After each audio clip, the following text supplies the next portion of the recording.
Hindi ko makakalimutan ang karanasan kong ito noong bagong kasal pa lamang kami ng aking asawa na si Joselito.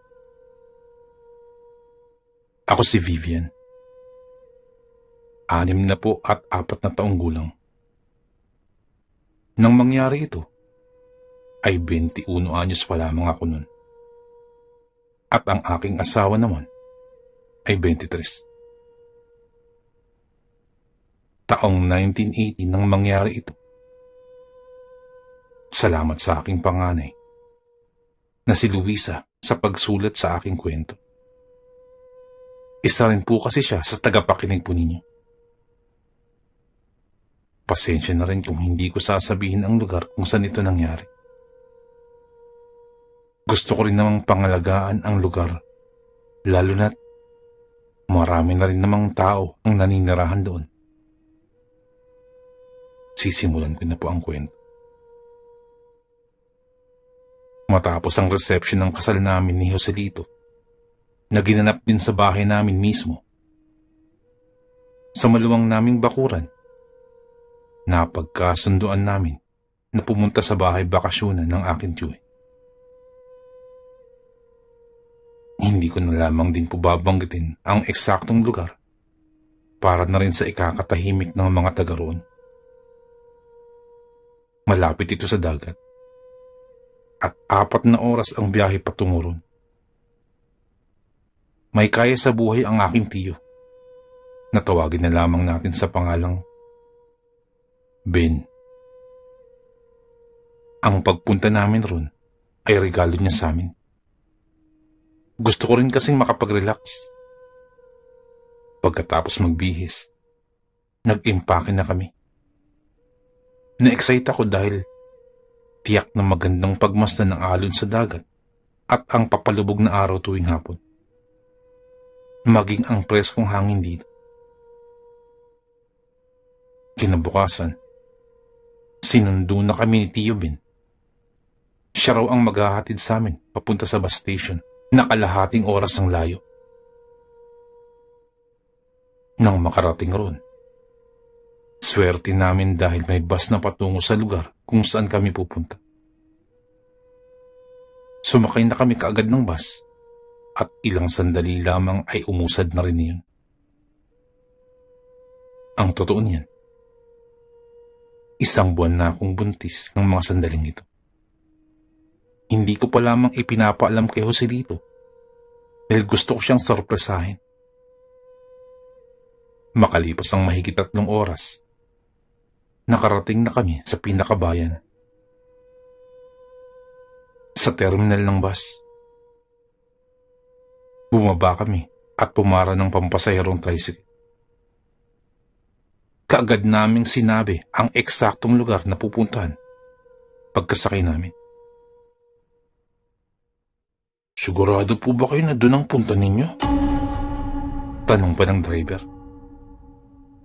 Tumango naman kami. Hindi na nagtanong pa ang driver. Pinandar na ang tricycle patungo roon. Halos 1 oras din ang itinagal ng biyahe. Nagreklamo pa ako dahil sa sobrang layo ng bahay bakasyonan. Ngunit nawala iyon nang matanaw ko na sa di kalayuan ang isang may katamtamang laking bahay. Bungalow style. At kita ko na rin ang dagat na humahampas sa mga batuhan. Nasa itaas na parte kasi ang bahay bakasyonan. Niyaya ako ni Joselito na magtungo na roon. Nang makapasok sa loob, pinagmasdan ko ang kabuuan niyon. Maganda. Maayos ang mga gamit at malinis. Ang sabi ni Tiyo, ay linggo-linggo ay may naglilinis roon. Nagtungo na kami sa silid at isinalansan ang aming mga damit at gamit. Pagkatapos, nagtungo kami sa labas ng bahay upang pagmasdan ang asul na dagat. May veranda din kasi yun na matatanaw talaga ang lawak ng dagat. Nang sumapit ang hapon, nagpresenta si Jose na siya na ang magluluto ng hapunan. Ako naman ay lumabas muna upang magpahangin at tingnan ang mga bituin sa langit. Nang walang ano-ano, nakarinig ako ng mga yabag. Napabaling ako sa kaliwang bahagi ng beranda at ganun na lamang ang aking gulat nang makakita ng itim na anino sa gilid na mabilis ding nawala. Napasigaw ako nang may humawak sa aking balikat. Paglingon ko ay ang aking asawa. "Ayos ka lang ba?" tanong niya. Sinabi ko sa kanya ang nakita ko, sabay turo sa kung saan ko nakita ang itim na anino. Natawa ng bahagya si Joselito na baka raw namamalikmata lamang ako dahil sa pagod. Baka nga pagod lamang ako. Kung kaya't niyaya na niya akong kumain. Matapos kumain, nagtungo na kami sa kwarto upang matulog. Hindi ako makatulog ng mga sandaling yun. Samantalang nakatulog din kaagad si Joselito dahil siguro sa pagod. Akmang ipipikit ko ng aking mga mata nang may mapansin ako sa bintana. May anino na dumaan. Hanggang sa narinig ko ang mahihinang yabag sa taas. Kung kaya't pilit kong ginising si Joselito. "Bakit? Ano ba yun?" Naalimpungatan na itong sagot. Napaturo ako sa bintana at sa itaas kasabay ng pagkwento sa kung ano ang nakita ko. Naging seryoso bigla si Joselito. Doon na siya nagsimulang magkwento rin patungkol sa sinabi ni Tito Ben bago kami pumunta rito. Kanina, sinabi lang niya na namamalikmata lamang ako dahil ayaw niya daw akong matakot. Pero ngayon na nararamdaman at nakikita ko na, kailangan ko na daw malaman ng totoo. May mga gumagalang nilalang daw sa isla na tinatawag na aswang. Natawa naman ako at pabiro kong sinabi sa kanya na huwag siyang magpapaniwala sa kung ano-ano. Multo pwede pa, pero aswang? Kwentong barbero lamang yun. Dahil doon ay seryoso niya akong tiningnan. "Totoo ang mga sinabi ko, Vivian.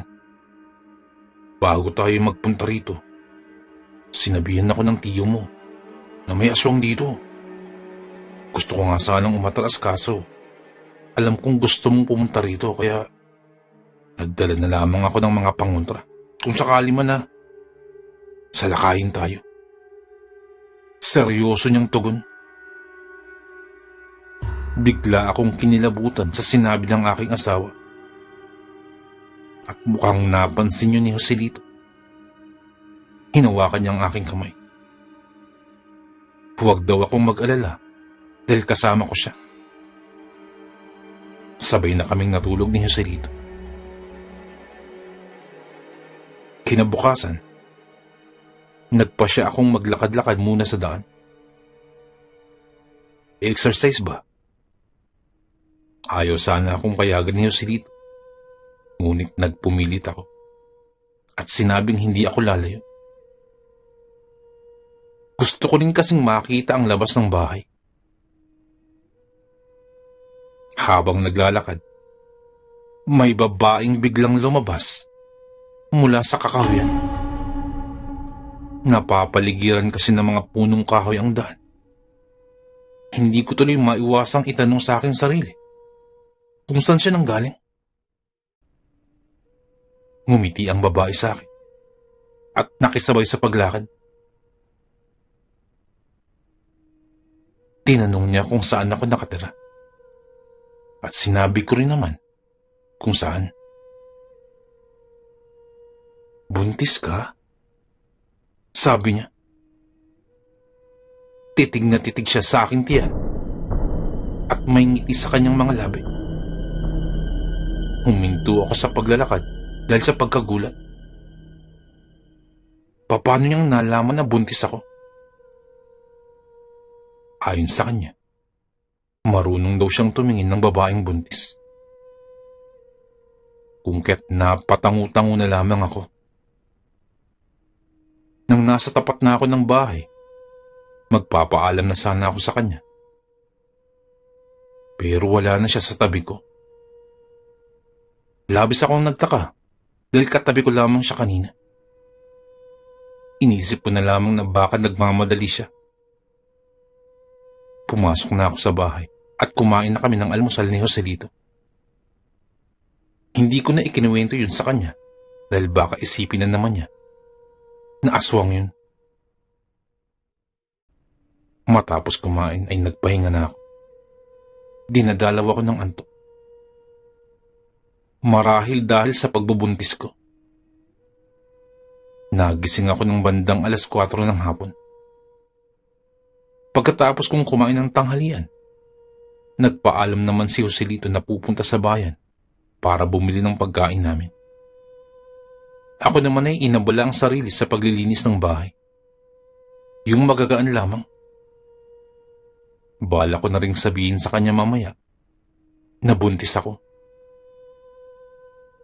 Tiyak na matutuwa ang aking asawa. Pagbukas ko ng pintuan upang itapon sa labas ang dumi, ganun na lamang ang pagkagulat ko nang makita ang babae na kasabay ko kanina sa paglalakad. Nasa harapan ko siya at may ngiti sa kanyang mga labi. Ikaw pala yan. Pasok ka. Paanyaya ako sa kanya. Nagpakilala siya na siya si Rita. Pumasok siya at iginala ang paningin sa loob. Sinabi niya na maganda ang bahay. At nagpasalamat naman ako. Tinanong ko kung saan siya nakatira. Ang sagot naman niya ay dyan lang daw. Hindi na lamang ako nagtanong pa. Hanggang sa napatingin siya sa aking tiyan. Sinabi niya na 1 buwan na raw akong buntis. Nagulat muli ako dahil alam niya. Mukhang nakita niya ang gulat sa aking muka. Sabi niya, marunong lamang daw siyang tumingin.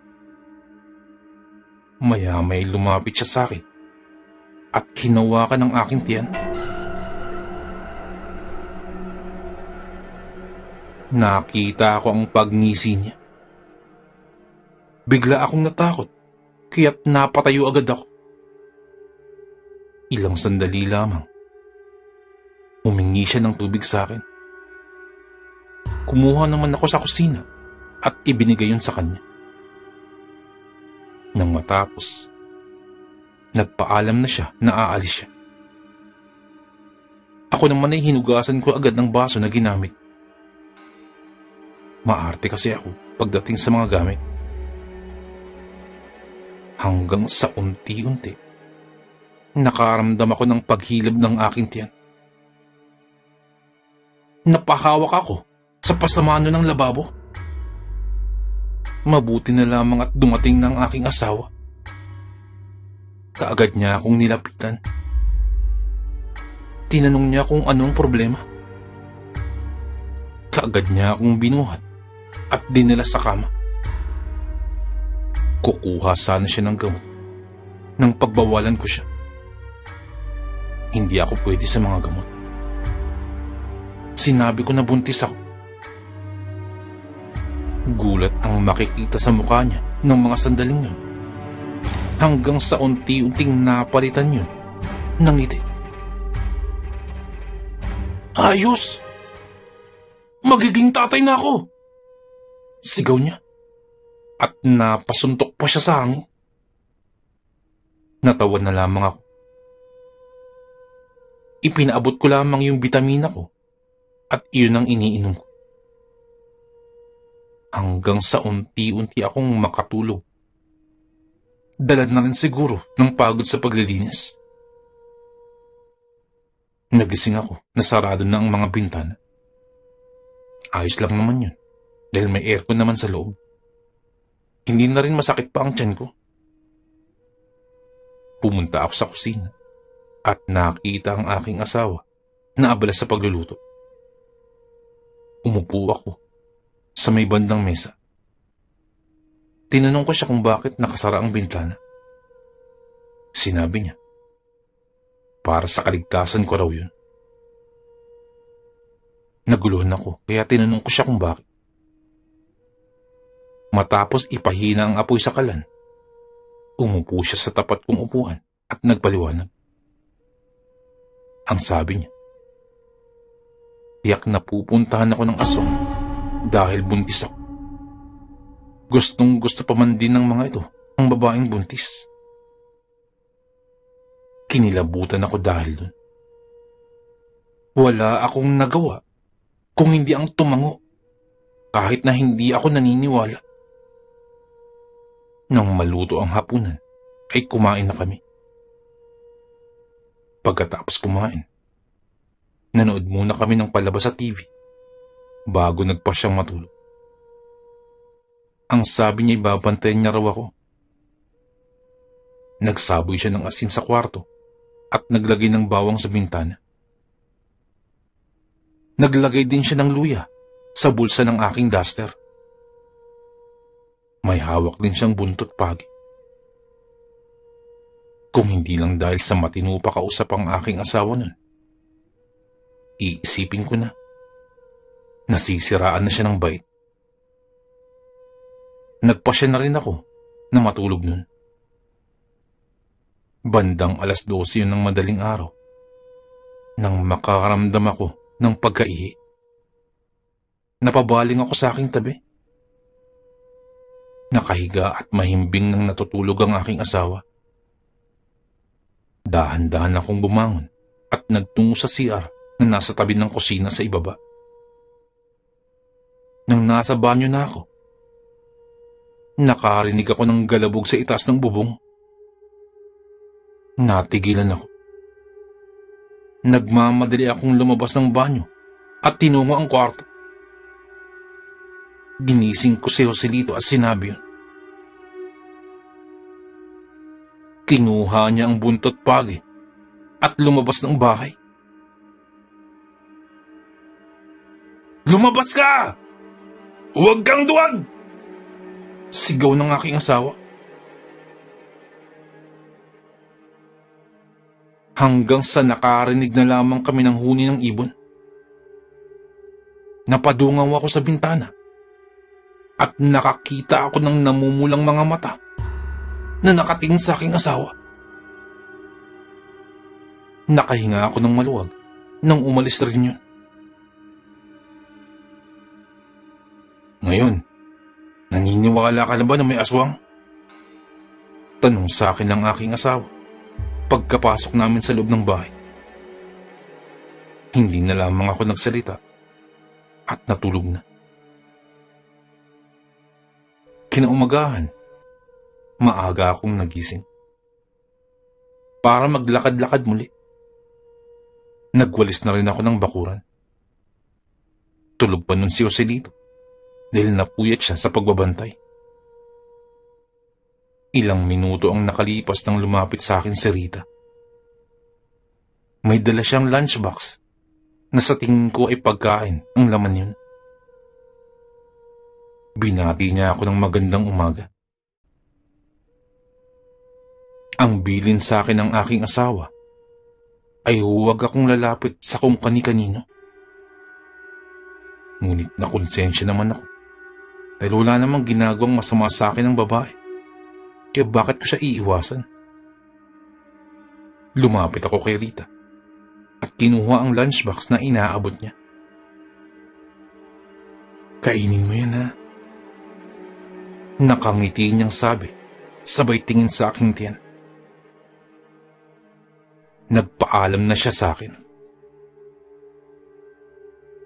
Ako naman ay pumasok na sa loob ng bahay, bitbit ang lunchbox. Sakto naman napalabas na nun si Joselito ng kwarto.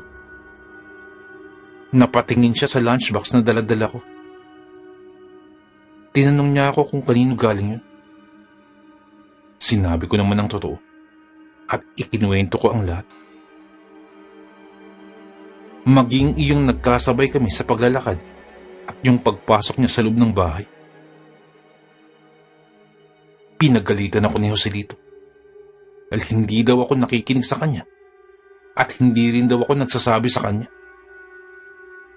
Nagalit din naman ako dahil pinapaiwas niya ako sa taong walang ginagawang masama sa akin.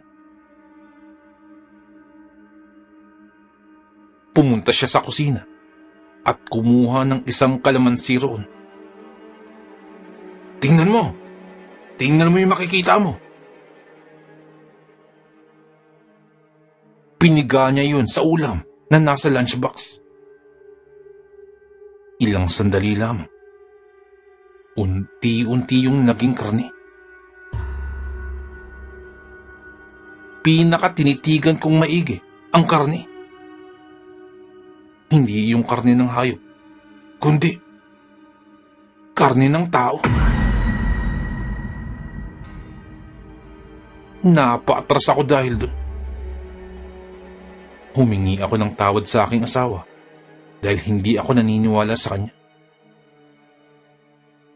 Simula nun ay hindi na nagpakita pa sa akin si Rita.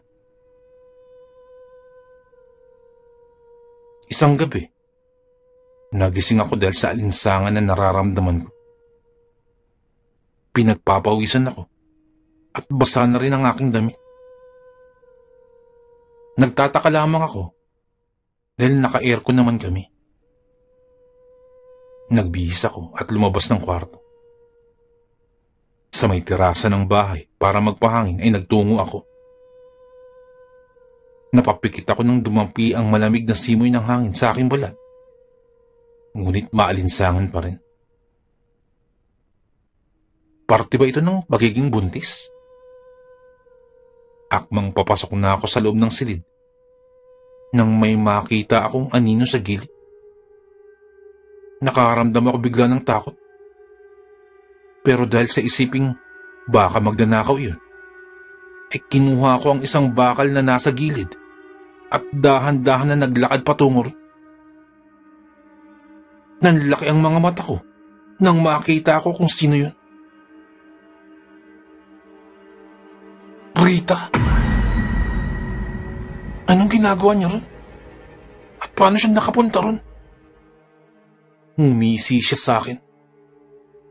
Kinilabutan ako dahil unti-unting naging pula ang kanyang mga mata, naging matulis ang kanyang mga ngipin, at nagsipaghabaan ang kanyang mga kuko.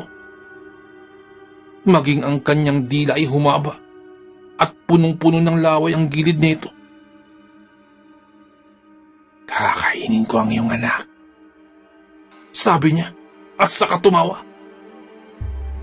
Napaatras ako. Hindi ko alam ang gagawin ng mga sandaling yun. Naglakad na siya papalapit sa akin. Mas lalo lamang akong pinagpawisan ng mga sandaling yun. Napatingin ako sa likuran ng babae nang biglang lumabas si Jose na may hawak na buntot pagi.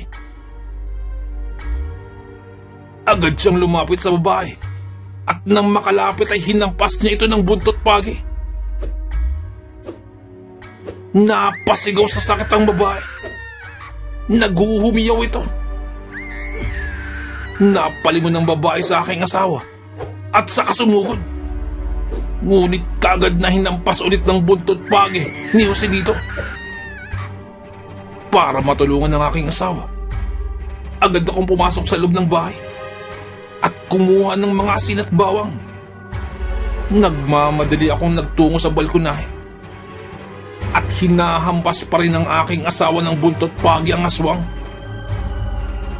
Wala na akong sinayang na sandali. Lumapit na rin ako at sinabuyan ng asin at bawang ang aswang. Naghuhumiyaw siya sa sakit hanggang sa napaluhod na lamang siya. Lumapit ang aking asawa at walang humpay na pinaghahampas ang aswang. Nang maya-maya pa ay muling may nagsalita. nakita ko si Tito Ben na may hawak na maliit na kutsilyo. Lumapit siya at itinarak yun sa babae. Nanlaki ang mga mata nito. Nanigas ang dila dahil sa sakit. Hanggang sa bumagsak na lamang ito sa simento. Ilang sandali lamang ay unti-unti itong naging abo. Kutsilyong yari sa tanso iyon, na ayon sa aking asawa ay kahinaan ng mga aswang. Niyakap ko si Tito Ben at tinanong kung bakit siya naroon. Pumasok na muna kami sa loob ng bahay. Nasabi pala ni Joselito kay Tito ang mga nangyayari, kung kaya't hindi siya nagdalawang isip na pumunta rito. Naging panatag na ang loob ko dahil nawala na sa landas namin ang babae. Hindi na siya makakapagbiktima pa. Kinaumagahan, umuwi na kami. Hindi ko aakalain na sa pagpunta ko sa islang yun ay makakaranas ako ng ganong uri ng karanasan. Pagka-uwi namin ay nagtungo agad kami sa isang manggagamot upang ipatingin kung ayos lang bang aking pinagbubuntis. Sinabi ng manggagamot na ayos lang naman daw at naagapan. At isa pa, malakas naman daw ang kapit ng bata. Kung kaya't naging maingat na ako hanggang sa iluwal ko ang aming panganay. Ang bahay bakasyonan naman na yun ay ipinagbili na rin ni Tito Ben.